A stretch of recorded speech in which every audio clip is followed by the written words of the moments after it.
Hello दोस्तों, welcome to coaching वाला। I hope आप बहुत अच्छे होंगे। इस वीडियो में हम PYQ सेट नंबर 5 करने वाले हैं।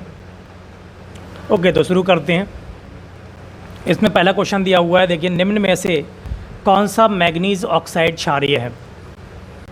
मैग्नीज ऑक्साइड कौन सा क्षारीय होगा, इसमें हम चेक करेंगे इसकी ऑक्सीकरण संख्या पता करके। जैसे कि MnO है, तो MnO की ऑक्सीकरण संख्या क्या होगी, इसकी +2 होगी, ठीक है नहीं, इसकी होगी +2। वैसे ही MnO2 की कितनी होगी, Mn की ऑक्सीकरण संख्या यहाँ होगी +4। MnO3 की कितनी होगी, Mn की, तो यहाँ होगी +6। वैसे ही Mn2O7 यहाँ कितनी होगी, यहाँ पर हम देखेंगे तो ये होगी +7।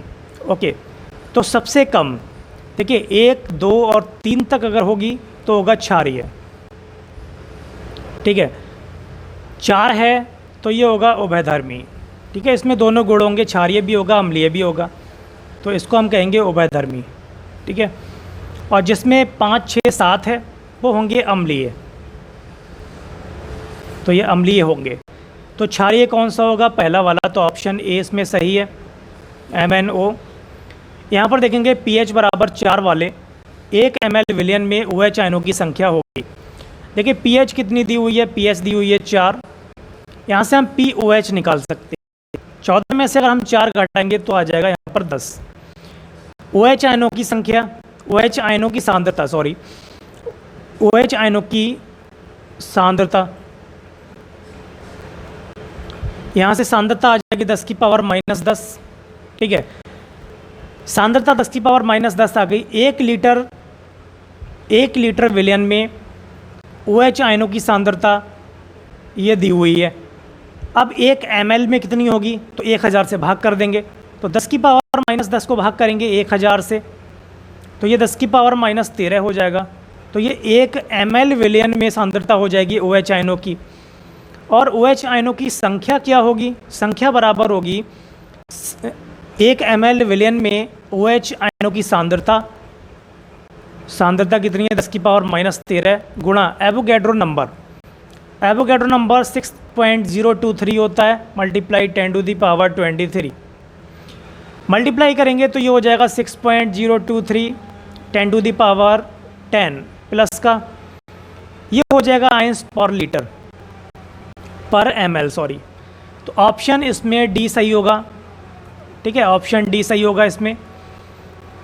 ये क्वेश्चन देखेंगे, विलयन में सिल्वर नाइट्रेट विलयन मिलाने पर अवक्षेपित क्लोराइड आयन होगा, कुल क्लोराइड आयनों का प्रतिशत निकालना है। यहाँ पर देखिए कोऑर्डिनेशन कंपाउंड क्या दिया है, ये दिया है NH3Cl3 और बाहर दिया है Cl। देखिए इस तरीके का कंपाउंड है।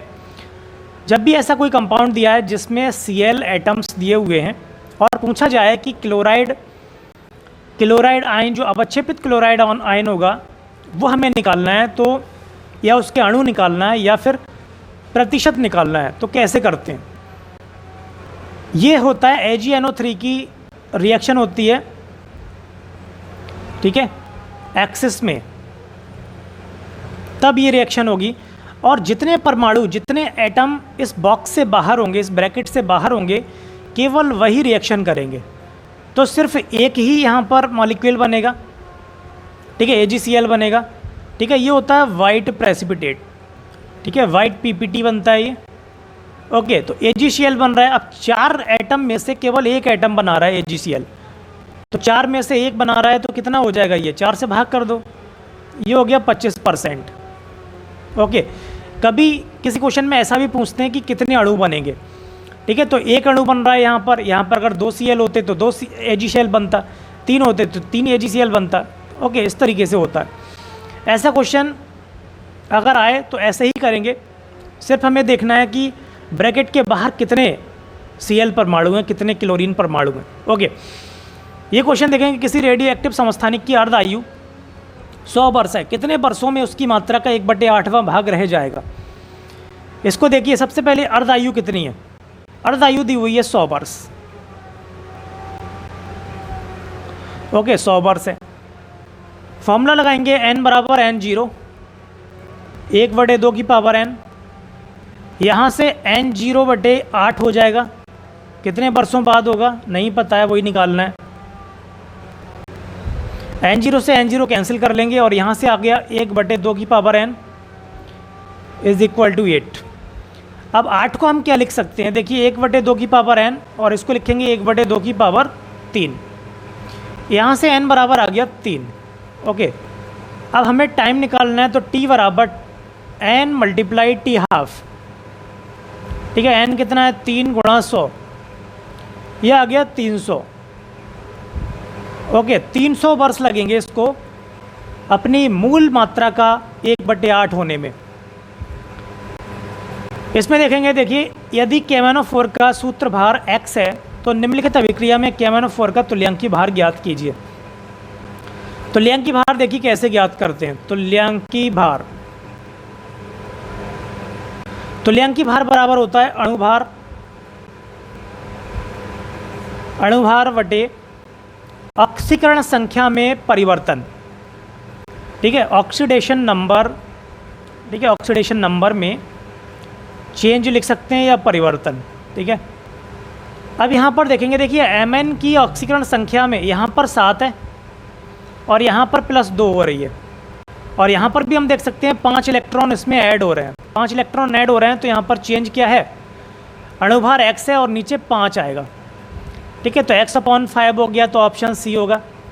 ठीक है, अगर इलेक्ट्रॉनों की संख्या दी हुई है तो डायरेक्ट हम वही लगा सकते हैं, अगर नहीं दी हुई है तो ऑक्सीकरण संख्या में परिवर्तन चेक करेंगे, ऑक्सीकरण संख्या में जो चेंज आएगा वो चेक करेंगे। ओके, बोर मॉडल में हाइड्रोजन परमाणु का 1 इलेक्ट्रॉन, ठीक है, त्रिज्या दी हुई है, वृत्तीय कक्षा में इतने की चाल से गतिमान है। यहाँ से देखिए I कैसे निकालते हैं। धारा I बराबर होता है Q/T। यहाँ पर Q आवेश इलेक्ट्रॉन दिया है तो E लगाएंगे, और T की जगह पर क्या लगाएंगे, T की जगह लगाएंगे 2πr/b। V क्या है, यहाँ पर वेलोसिटी है तो V ऊपर मल्टीप्लाई हो जाएगी, तो ये हो जाएगा EB/2πr। वैल्यू पुट कर देंगे और वैल्यू पुट करके जब कैलकुलेट करेंगे तो ऑप्शन डी वाला सही होगा, 1.06 मिली एम्पियर आएगा। ओके, वैल्यू पुट कर लेंगे। यहाँ पर देखिए इसमें क्या दिया है, इसमें हमें सही संबंध बताना है Kp और Kc में। सबसे पहले फॉर्मूला देखेंगे, Kp बराबर होता है Kc RT की पावर डेल्टा n। अब डेल्टा n क्या है, डेल्टा n देखो उत्पादों के अणुओं की संख्या। ठीक है, उत्पादों के अणुओं की संख्या, उत्पादों के अणु माइनस अभिकारकों के अणु,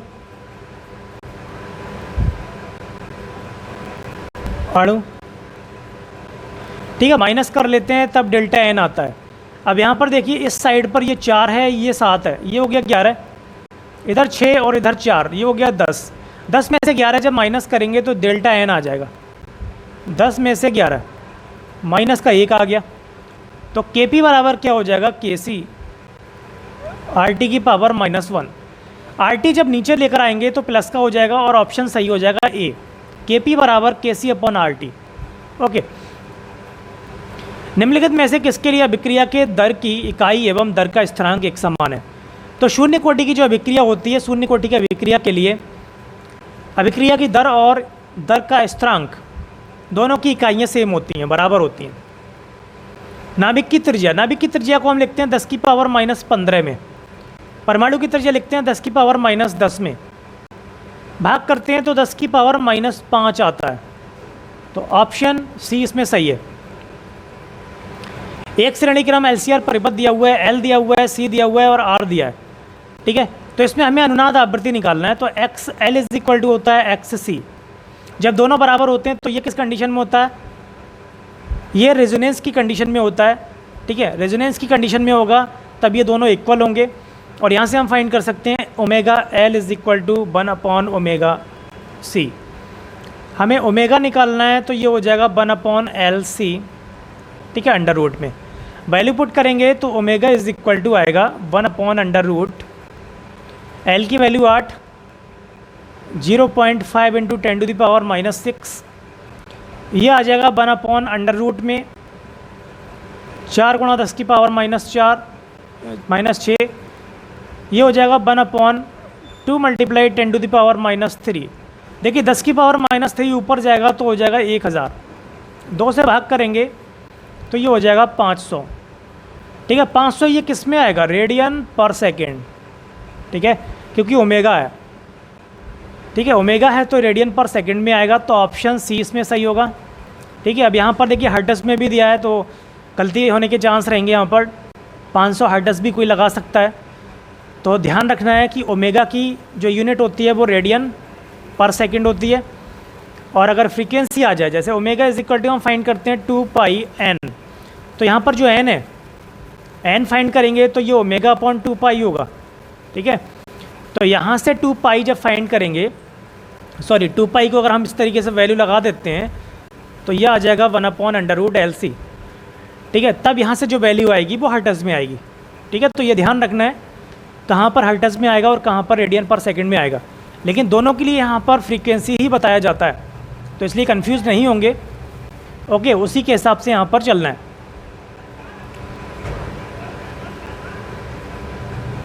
यदि पृथ्वी की त्रिज्या 1% सिकुड़ जाए परंतु इसका द्रव्यमान वही रहे तो पृथ्वी तल पर गुरुत्वीय त्वरण होगा। तो सबसे पहले देखेंगे कि त्वरण होता क्या है। गुरुत्वीय त्वरण पृथ्वी के लिए Gme/r²। यहाँ पर हम देखेंगे कि G जो है RE पर यहाँ पर निर्भर कर रहा है, RE² पर। ठीक है, तो RE² के ये इन्वर्सली प्रोपोर्शनल है। तो RE अगर घटेगा, RE अगर हम घटाएंगे तो G बढ़ेगा, और RE अगर बढ़ेगा तो G घटेगा। ठीक है, तो यहाँ पर क्या कर रहे हैं, 1% सिकुड़ रही है त्रिज्या, तो जब सिकुड़ेगा तो इसका मतलब कम हो रहा है तो गुरुत्वीय त्वरण बढ़ जाएगा। तो ऑप्शन सी इसमें सही होगा, बढ़ जाएगा। लॉरेंट समीकरण F = QV क्रॉस V में कौन से सदिश हमेशा एक दूसरे के लंबवत होंगे। यहाँ पर देखिए क्या होता है, ये है लॉरेंस फोर्स। लॉरेंस फोर्स के लिए यहाँ पर ये वेलोसिटी ऑफ पार्टिकल, और ये V, ठीक है, मैग्नेटिक फील्ड इंटेंसिटी, और ये फोर्स। तो जो फोर्स है वो मैग्नेटिक फील्ड और वेलोसिटी के परपेंडिकुलर रहता है। ठीक है, दोनों के परपेंडिकुलर रहता है, जबकि ये एंगल घटे या बढ़े। ठीक है, वेलोसिटी और मैग्नेटिक फील्ड के बीच का जो एंगल है वो चाहे घट जाए या फिर बढ़ जाए। ठीक है, लेकिन फोर्स परपेंडिकुलर ही रहेगा वेलोसिटी के और मैग्नेटिक फील्ड के। ओके, तो ऑप्शन डी इसमें सही होगा। ठीक है, ऑप्शन ए में बताया गया है वी के, फिर यहाँ पर मैग्नेटिक फील्ड के भी बताया गया है, तो दोनों ऑप्शन यहाँ पर सही रहेंगे। ठीक है, यहाँ पर देखेंगे एक ट्रांसफार्मर 220 वोल्ट को 11 वोल्ट में बदल देता है। तो सबसे पहले चेक कर लेते हैं। सबसे पहले क्या है, जो बीपी है वो 220 है और वी एस है सेकेंडरी कॉइल में 11 वोल्ट। ठीक है, ऐसे ही हम आईपी चेक करेंगे। आईपी कितना है, आईपी है 1 एम्पियर, और आई एस कितना है 18 एम्पियर। अब यहाँ से हमें ईटा फाइंड करना है। ठीक है, दक्षता फाइंड करनी है, हमें एफिशिएंसी फाइंड करनी है, एफिशिएंसी ऑफ ट्रांसफार्मर। तो ये होता है PS/P मल्टीप्लाई 100। PS क्या होगा, BS × IS upon VP × IP multiply 100। तो BS कितना है, BS है देखिए सेकेंडरी कॉइल में 11, 18 और नीचे 220 गुणा 1, 100 से गुणा करेंगे, 0 से 0 काट सकते हैं, 11 से काटेंगे 11 दूनी 22, 2 से काटेंगे 2 ने 18, तो ये हो गया 90% हो गया। ठीक है, तो ऑप्शन सी सही हो गया, 90%। एक आदर्श गैस के लिए रुद्धोष्म प्रक्रम में डेल्टा P और अपॉन P का मान बराबर है। इसको देखिए क्या करेंगे। रुद्धोष्म प्रक्रम में हमें पता है कि P/B⁻γ is equal to constant होता है, और वो कांस्टेंट हमने ले लिया A। ठीक है, K ले लिया। ठीक, अब PB⁻γ है, अब इसका हमें करना है अवकलन, इसका हमें डिफरेंशिएशन करना है। डिफरेंशिएशन करेंगे तो कैसे करते हैं, ठीक है, अगर ध्यान हो, अगर दो राशियाँ मल्टीप्लाई में है, दो फंक्शन अगर मल्टीप्लाई में है तो क्या करते हैं, एक फंक्शन को छोड़ते हैं पहले, ठीक है, पहला ऐसे ही, दूसरे का अवकलन, ठीक है, और दूसरे का अवकलन करेंगे तो कैसे करेंगे, गामा आ जाएगा, ठीक है, गामा आ जाएगा, और v की पावर गामा -1 गामा लिखते हैं आगे, ठीक है, इस तरीके से लिखते हैं x की पावर n का n इंटू एक्स की पावर n -1, ठीक है। नहीं, अब यहाँ पर क्या लिखेंगे, अब लिखेंगे यहाँ पर डेल्टा v, ठीक है, प्लस अब b की पावर गामा ऐसे ही रहेगा, p का करेंगे तो delta p is equal to जो कांस्टेंट टर्म होता है उसका होता है 0। अब यहाँ से देखिए बराबर रखेंगे इसको, तो p गामा b की पावर गामा -1 बराबर b की पावर गामा और डेल्टा p। डेल्टा p को ले जाओ उधर और v की पावर गामा को ले आओ इधर, तो इधर लिखेंगे गामा b की पावर गामा -1 और नीचे लिखेंगे इसके b की पावर गामा, ओके, बराबर डेल्टा p अपॉन p। अब यहाँ पर हमें देखना है, देखिए माइनस गामा, इसको हम कैसे लिखेंगे, b की पावर गामा मल्टीप्लाई b की पावर -1 और नीचे b की पावर गामा दिया हुआ है, b की पावर गामा से कैंसिल हो जाएगा gamma, delta p upon p, यहाँ पर आएगा माइनस का गामा, ओके, माइनस का गामा, और यहाँ पर क्या आएगा, यहाँ पर आएगा 1 अपॉन b, क्योंकि b की पावर -1 है, नीचे आएगा तो क्या आ जाएगा, b हो जाएगा, ठीक है, delta v is equal to delta p upon p, ये हमें निकालना था। तो ये गामा गुना होगा तो ऑप्शन सी इसमें सही होगा, ओके, ऑप्शन सी सही होगा इसमें। यहाँ पर देखिए डेल्टा v हमारा यहाँ पर छूट गया था, तो डेल्टा b हम यहाँ पर लिख लेते हैं, डेल्टा v, ठीक है, तो डेल्टा b हमने नहीं लिखा था, ओके, तो ये आ जाएगा, ओके। आगे चलते हैं, 1 मीटर सेतु की बाईं रिक्ति में 5 ओम, देखिए मीटर सेतु इस तरीके से होता है, अगर हम इसको ध्यान से देखें तो ये कुछ इस तरीके से होगा,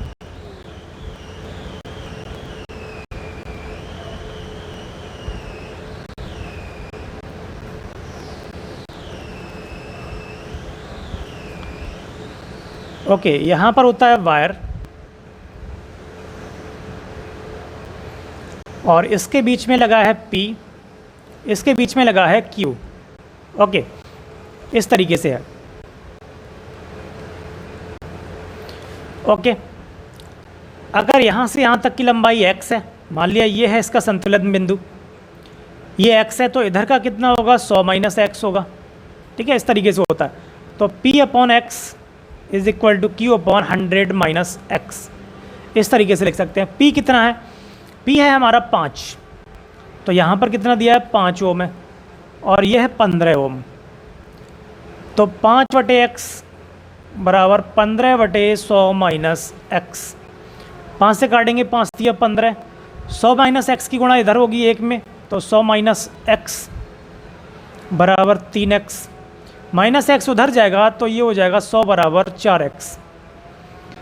x का मान जब निकालेंगे तो 4 से भाग करेंगे तो यह आ जाएगा 25 सेंटीमीटर, तो ऑप्शन 20 में सही होगा 25 सेंटीमीटर, ठीक है। और इसका सबसे शॉर्ट तरीका ये है, अगर इधर 5 दिया है, इधर 15 दिया, तो 5 से भाग कर लो, 5 दिया 15 हो गया, तो इसका रेशो आ गया 1 रेशो, ठीक है, 1:3 हो गया, 1:3 हो गया, 1:3। वैसे ही नीचे होना चाहिए, तो इधर अगर हम 25 लेंगे तो 25 दिया 75 इधर होना चाहिए, ठीक है, तो रेशो सेम रहना चाहिए, ओके, रेशो सेम रहेगा। तो ये शॉर्ट तरीका है इसको करने का, ये हमेशा ध्यान रखें, जो रेशो इसमें होगा वही रेशो नीचे होगा, ठीक है। तो ऑप्शन बी इसमें सही है। यहाँ पर देखेंगे यदि विभव का व्यंजक b बराबर दिया हुआ है तो बिंदु 1, -2, 0 पर विद्युत क्षेत्र क्या होगा। देखिए b दिया हुआ है तो E कैसे ज्ञात करते हैं। ये होता है dv/dr, ठीक है, dv/dr। तो यहाँ पर जो E निकालेंगे इस तरीके से निकालेंगे, minus del B/del x I cap minus del B/del y J cap del B/del z K cap. Value put कर देंगे। अब यहाँ पर इसका जो डाइवर्जेंस होगा वो हमें फाइंड करना है 5x² + xy का। कैसे करेंगे देखिए, सबसे पहले वाले में जो होगा x से करेंगे, तो जब x से करेंगे तो यहाँ पर क्या आएगा, यह आएगा -5, अंदर आएगा देखिए 2x और प्लस का आएगा y, ठीक है, आई कैप। जे कैप वाले में क्या करेंगे, y से करेंगे तो केवल x आएगा, ठीक है, केवल x आएगा इसमें, मतलब हम 5 लिखेंगे और x लिखेंगे जे कैप। z से करेंगे तो z तो इसमें दिया नहीं है, तो ये वाला पार्ट 0 हो जाएगा, ठीक है। अब यहाँ पर देखें, वैल्यू पुट करेंगे, अगर हम 1, -2, x का मान कितना है, 1 है, और y का मान, x का मान 1, y का मान -2, वैल्यू रख देंगे तो -5, x का मान 1, 2, y का मान -2, ठीक है, आई कैप -5 × 1 जे कैप, और ये 0, ये भी 0 हो रहा है, तो -5 जे आ रहा है, -5 जे आ गया, तो ऑप्शन ए इसमें सही होगा, -5 जे। ओके, -5 जे हो गया। यहाँ पर देखिए, एक खोखले बेलन जिसका द्रव्यमान 3 किलोग्राम तथा त्रिज्या 40 सेंटीमीटर है कि चारों ओर एक डोरी लिपटी हुई है। यदि इस डोरी को 30 न्यूटन का बल लगाकर खींचा जाए तो इस बेलन का कोणीय त्वरण होगा। इस बेलन का कोणीय त्वरण देखिए क्या होगा, कैसे फाइंड करेंगे। देखिए इस तरीके से मान लेते हैं, खोखला बेलन है,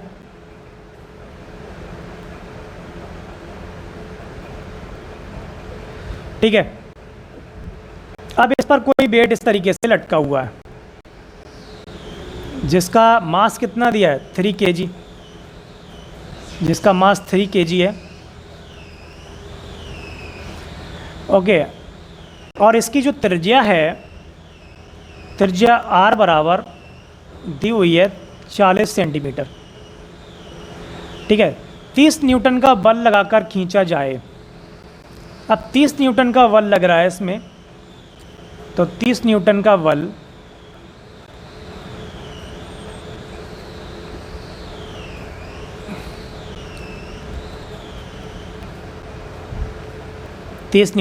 लग रहा है, तो यहाँ से देखिए लिखते हैं tau is equal to I alpha. Tau is equal to I alpha होगा। तब यहाँ से क्या करेंगे, टाउ की वैल्यू क्या होगी, देखिए टाउ जो होता है वो r क्रॉस f होता है, ठीक है, r क्रॉस f होता है। और i कितना होगा, i होगा mr², ठीक है, स्मॉल r ही लिखेंगे, अल्फ़ा, ठीक है। r क्रॉस f, यहाँ पर r क्या है, रेडियस है, f क्या है, f यहाँ से हमारा दिया हुआ है 30 न्यूटन, ठीक है। और m कितना दिया है, m दिया है, देखो m दिया है यहाँ पर, ठीक है, m दिया है 3 kg। r², अल्फ़ा हमें निकालना है, r से देखिए एक पावर ये कैंसिल हो गई, 3 से भाग करेंगे 3 × 30 हो गया, तो 10/r आ रहा है अल्फ़ा निकालेंगे तो 10/r का मान कितना होगा, r का मान होगा, देखिए 40 सेंटीमीटर है, तो इसको मीटर में लिखेंगे 0.40, ठीक है। पॉइंट अगर हटा देंगे तो ऊपर कितने जीरो बढ़ेंगे, 2, और 4 से भाग करेंगे, देखिए 0 से 0 कैंसिल, 4 से भाग करेंगे तो ये आएगा 25। तो अल्फ़ा का मान जो आएगा वो 25 आएगा, 25 रेडियन पर सेकेंड स्क्वायर, ठीक है, ये आ गया अल्फ़ा, कोणीय त्वरण, एंगुलर एक्सेलरेशन। ठीक है, अगला क्वेश्चन देखेंगे, किसी पदार्थ का अपवर्तनांक महत्तम होता है। देखिए अलग अलग कलर के यहाँ पर प्रकाश की बात हो रही है, तो अपवर्तनांक होता क्या है, सबसे पहले ये देखेंगे। अपवर्तनांक म्यू बराबर हम लिखते हैं निर्वात में प्रकाश की चाल। ठीक है, निर्वात में प्रकाश की चाल,